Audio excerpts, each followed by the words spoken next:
Assalamualaikum warahmatullahi wabarakatuh.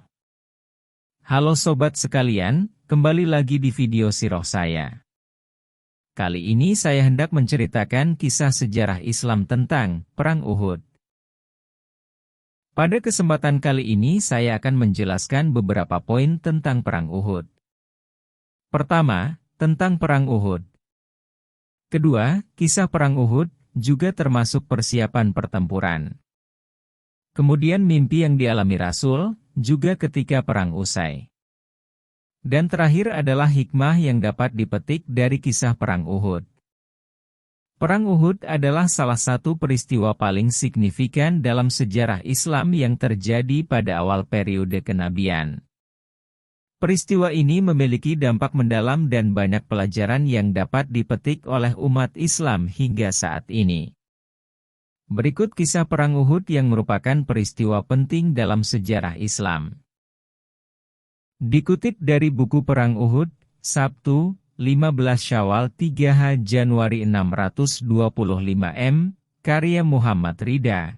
Perang Uhud berlangsung pada hari Sabtu, 15 Syawal 3 Hijriah atau 625 Masehi setelah sekitar 1 tahun setelah Perang Badar. Pada saat itu, Makkah adalah pusat konflik antara umat Islam dan kaum musyrikin Quraisy yang memusuhi Islam. Perang Uhud dimulai sebagai konflik bersenjata yang disebabkan oleh dendam kaum musyrikin setelah kekalahan mereka dalam Perang Badar. Sasaran utama dari kaum Quraisy adalah Hamzah bin Abdul Muthalib. Mengutip buku biografi Rasulullah, sebuah studi analitis berdasarkan sumber-sumber yang otentik karya Mahdi Rizqullah Ahmad, dan kawan-kawan, Perang Uhud dari pihak Quraisy dipimpin oleh Abu Sufyan dengan 3.000 tentara dan sejumlah wanita-wanita pelayan. Sementara 1.000 pasukan muslimin terdiri dari gabungan orang Makkah dan Madinah. Namun, dalam perjalanan menuju Gunung Uhud, Abdullah bin Ubay salah satu pemimpin Bani terbesar di kaum Quraisy membelot dan membawa 300 pasukan muslimin, karenanya sisa dari prajurit muslim yang ada hanya 700 orang. Rasulullah berkata, "Aku bermimpi menggerakkan pedangku, tetapi tiba-tiba bagian depannya patah." Maka itulah yang akan terjadi pada kaum muslimin pada Perang Uhud nanti. Kemudian, aku menggerakkannya kembali lalu pedang itu kembali sempurna seperti semula.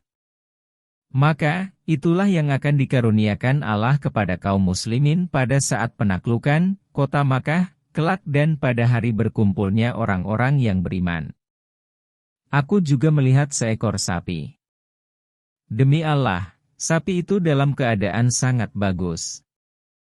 Maka sapi itu adalah kaum muslimin pada waktu Perang Uhud. Yang terjadi ketika pertempuran berlangsung. Dikutip dari buku 60 orang besar di sekitar Rasulullah Shallallahu Alaihi Wasallam karya Halis Muhammad Khalid, peperangan pun dimulai. Di medan perang, Hamzah dan kaum muslimin terus menghantam kaum Quraisy itu hingga semakin dekat dengan kemenangan yang besar. Namun, pasukan berkuda kaum Quraisy datang dari arah belakang saat mereka lalai. Meskipun kaum muslimin telah kembali menyatukan barisan, tapi kekuatan mereka kalah dengan kekuatan kaum Quraisy. Kemudian, salah satu budak yang handal memanah dari Habsyi yang bernama Wahsy ini mengintai Hamzah dari pepohonan. Wahsy pun melempar pedangnya hingga mengenai perut Hamzah dan akhirnya menewaskan Hamzah. Masih mengutip dari sumber buku yang sama, kaum muslimin berusaha untuk mempertahankan posisi dan melindungi Nabi Muhammad Shallallahu Alaihi Wasallam dengan sekeras mungkin hingga mengakibatkan banyak korban jiwa berjatuhan termasuk sahabat dan keluarga Nabi. Kita sampai pada hikmah yang bisa kita ambil dari kisah peperangan Uhud ini. Dikutip dari buku Ketika Rasulullah Harus Berperang karya Ali Muhammad Esyalabi, pelajaran yang dapat diambil dari peristiwa Perang Uhud yaitu: yang pertama, memotivasi untuk bersungguh-sungguh dan giat di medan perang. Kedua, memotivasi untuk bersabar ketika berperang dan berhadapan dengan musuh.